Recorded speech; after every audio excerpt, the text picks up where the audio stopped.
Alright guys, this is number 2 of the Recurve clip point knife. Yesterday we got it all profiled and shaped up the way we wanted our knife to look. And we put our little Spanish notch in right here. That's where we're going to start our bevels. So today we got to grind our preliminary bevels into this thing. So I'm a little more rested. It's going to be kind of weird. I've never done this before, but I think it'll work pretty much like grinding any bevels. But what I think we're going to have to do is we're going to have to run the belt a little bit off the side of the planting, and then just kind of use the edge of the planting to do it. I'm hoping that works out, because where it's a flat planting, once you turn to right here and with your knife tipped at an angle, you know, when your knife is angled to the planting, that right there, it's not going to grind right there. So we can't just go straight across like we would any regular knife. I'm going to have to start on the planting probably like this, and then go like this, come across and go like that. So hopefully it works out. Thanks for being here. I appreciate y'all joining me in the shop today, and let's go fire up the grinder.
Well, okay guys, I ground on this for quite a while. I struggled with these bevels quite a bit, but you can see here where I walked up onto the flat a little bit, and there's really no way to fix that. I mean, unless I was to bring the bevel way up here, and I kind of tried to do that, but I had it pretty close, and then I freaking did it again. So I'm gonna leave well enough alone, but we were able to get a pretty decent bevel ground on either side. And see, I kind of did it on this side, you know, got that up like that, and we got a little bit of a rough spot here. This bevel here came out quite nice, and this is fairly straight up here. But I think once we sand this thing and get it cleaned up real nice, it won't be that noticeable. I hope it won't. But the size of the handle fits really well in my hand.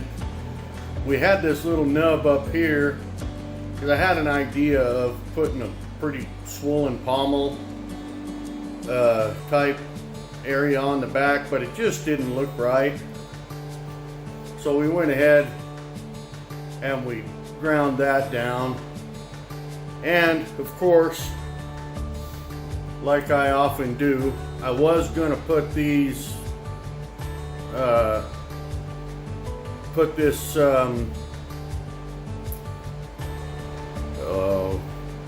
brass here straight up and down like this, but then you get looking at the knife and it didn't flow right to have it like that.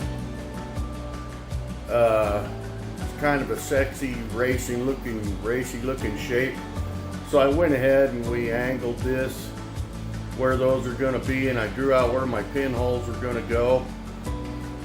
So now we'll get our pinholes drilled, and once we drill those pinholes, then it's back to the hand sanding, and we're going to shine this blade up pretty good. So there's going to be quite a bit of sanding involved in this. I think I'll take my first we'll take a Scotch-Brite pad to it, and those clean it up pretty well. I was looking on Amazon last night and they have 2x72 Scotch-Brite belts for the grinder, but holy smoke, they want a pretty decent amount of money for those. So I may get some in the future, but for right now I have some for my angle grinder, for my die grinder on my pneumatic die grinder. So we'll clean this up a little bit with our Scotch-Brite, and then we'll start we'll drill these holes first, and then we'll clean the blade up with some Scotch-Brite, and then we'll start hand sanding again. And I'm not going to film a lot of that. You know, we'll throw some of it in there, but it's just hours and hours and hours of tedious hand sanding on this thing until we get it where we want it. So okay, let's get back to it. Let's drill these holes.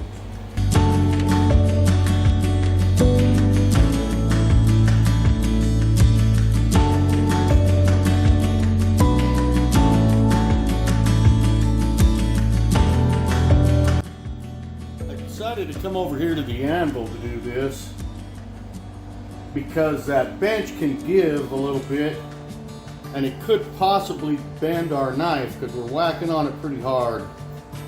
So I think we'll do it on the anvil. That way we know everything's going to stay nice and flat.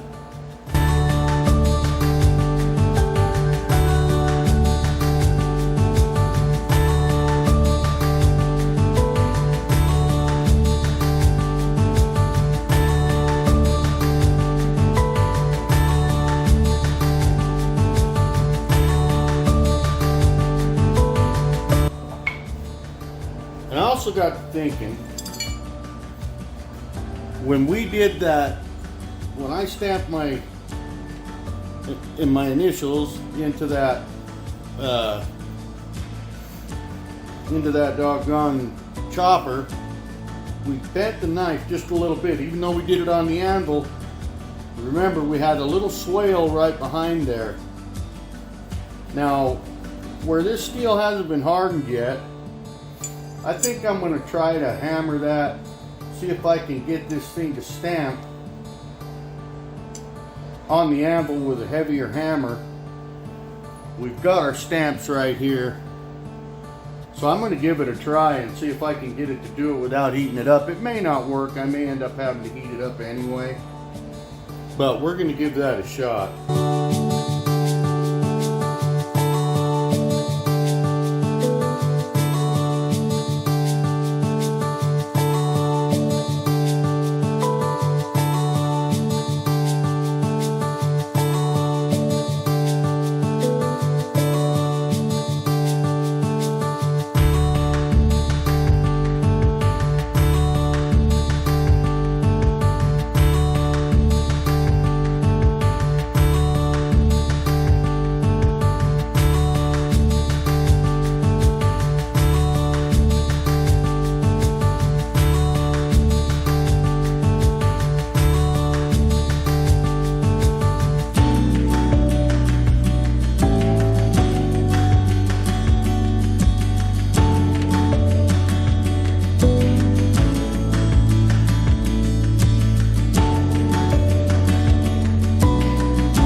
We've got our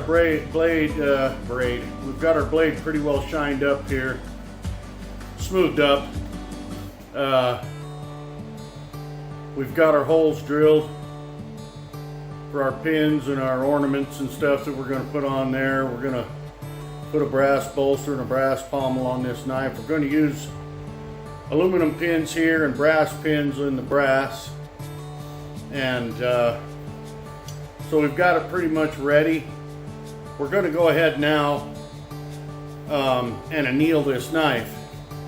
We're going to fire up the forge. We're going to heat it up and let it cool. Heat it up again, let it cool. Even though we didn't forge this steel, we worked it on the grinder enough that can change the molecular makeup, you know, getting it pretty hot and cooling it off and what have you. So we're going to go ahead and still anneal this knife. And just like as if we had forged it, we'll anneal it a couple of times. And I may go ahead or normalize it a couple of times. And then I may go ahead and anneal it in my bucket also with my floor dry and let it cool really slowly before we go ahead and quench it. I just want to make sure. This is a little thinner blade than I normally make. You know, I mean, it's a little thick up here in the flats, and the tang is pretty thick still, but the blade gets pretty thin down here, and so I don't want any warps or bends in it when we heat treat it. So we're going to give it a couple of rounds of annealing, of normalizing, and then we'll probably anneal it. My phone battery's about to die anyway that I record with, so I've got to put it on the charger for a while. So we'll get this thing annealed and normalized, annealed, and ready for heat treat. And then we'll get it in there and heat treat it.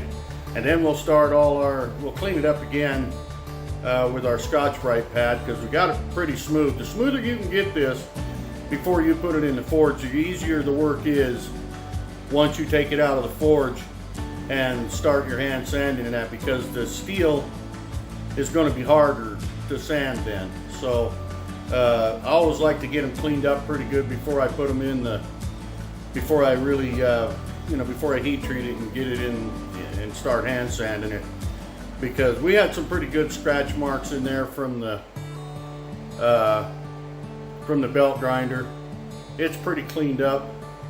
So I'm gonna go put a little charge on this phone and eat some lunch. Yeah, lunch, it's after 4.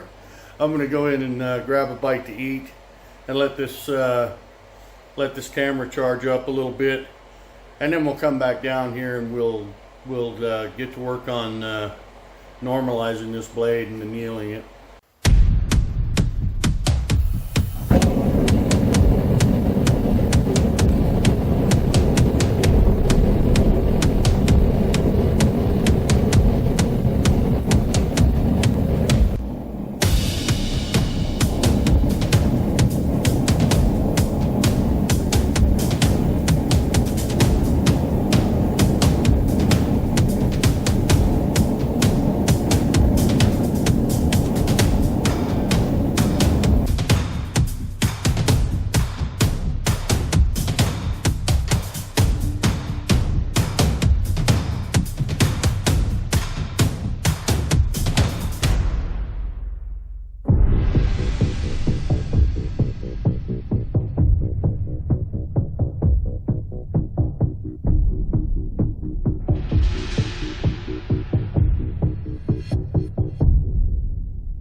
Guys, well, we got us a nice hardened blade here, as you saw after we pulled it out of the quench. She's good and hard, skates the file real well. So now it's on up to the oven for a couple of cycles of tempering for about an hour at around 400 degrees. This is a thinner knife, so we don't have to get it quite so hot. We don't want to ruin the hardening. We just want to temper the thing. So back upstairs now. We'll put this in the oven for a couple of cycles of an hour apiece or so at around 400, and then we're ready to start cleaning that thing up and getting ready to do a lot of hand sanding and finish work. Hopefully, I think my handle scales will be here tomorrow, and I probably need to throw this last micarta I made is a little too thick, so I probably need to make another make another sheet of micarta and try to get it a little more even. And it was uneven too. It was thicker on one side than the other. It happens sometimes. I don't have a way of clamping it perfectly, you know, even all around, so it kind of is what it is. It comes out the way it does. It kind of sucks, but you work with what you have until you can figure out something better, I guess. So I'm gonna probably need to make some of that because I need some real thin. I like my micarta liners to be no more than a 1/16 of an inch thick at the most. A little less than that, you know, 3/64 doesn't hurt. And that last that I made was 1/8 of an inch in some places and a little over 1/8 in others. And then so when it's that thick, I have to grind it down on the dang grinder and get it straightened out. So we'll probably make some more micarta, but we got a ways to go. Got a lot of hand sanding and stuff to do. I won't film the micarta. I'll just throw some in there on the knife table upstairs, and we'll get it made. Outside of that, tomorrow we'll start cleaning that thing up and doing a lot of hand sanding and stuff. So I appreciate y'all being here, guys. If you haven't subscribed yet, please do. And give me a thumbs up on these videos if you like them. Be sure to click that little bell. You'll get notified when I put up a new video. Work's been pretty slow, so I've been able to get in here into the shop. We finished up the chopper, and now we've started a brand new blade. And I've got a few more in the works coming up, so depending on how things work out, hopefully we'll get to make some knives here for the next little while. So get out to your shop, guys, and do something, build something, make something, fix something, clean the shop, whatever. I cleaned mine yesterday and now I'm messing it all up again. But we're not gonna sweat cleaning it up too much until we get this knife pretty much done. I'll probably, now that I'm done with the major grinding and all of that over there, I'll probably vacuum my bench off and get it all clean again so it's clean and dust free when we get ready to do our handle scales. But like I say, a whole bunch of hand sanding to be done on this knife before we get to there. So and I'm running low on abrasives, my finish abrasives for doing these blades and stuff. I ordered some more from Amazon. Not sure when it'll be here. Seems like December 31st, I think is what they said. So I think that's Tuesday. I think that's Tuesday. So, but we do what we do when we can do it. So thanks again for being here, y'all. This is number 2 of the Recurve clip point. Tune back in, and tomorrow we'll be working on the 3rd one, trying to get all this finished work started on this thing. So thanks, guys. Appreciate y'all watching. We'll see you on the next one.